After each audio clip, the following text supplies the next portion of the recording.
Welcome back. Now you can also create a design from scratch. To do that, what you'll do is you'll click this Create a Design link, and then you can click this link that says Custom Dimensions. You'll then write in the dimensions that you want your item to be. You can do this by pixels, or inches, millimeters, or centimeters. Once you have it the way you want, you'll then click Create New Design. What Canva will do is it'll match all the templates that will fit into the sizing that you have. You can then select one of the free templates by clicking on top of that template that will then become part of your canvas.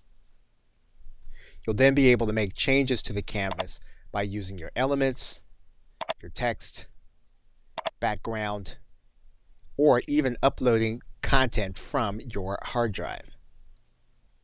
What you'll be able to do inside of this canvas is you'll also be able to add a page. And of course, you'll be able to do this also when you're creating using a template.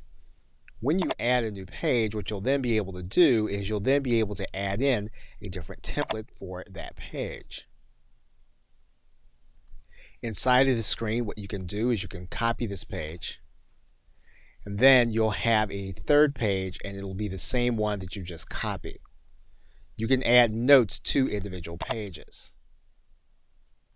Once you have that note in, you can then click Save. If you don't like the page, what you can do is you can click this trash can to delete the page.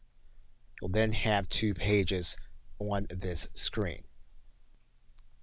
You can view the pages as full screen, or you can bring it back down to fit to page. You can also view your pages by using the Page Manager. This will give you access to each page to work on one at a time. To exit out of that view, what you'll do is you'll click this button that'll bring you back to your title page and your working canvas.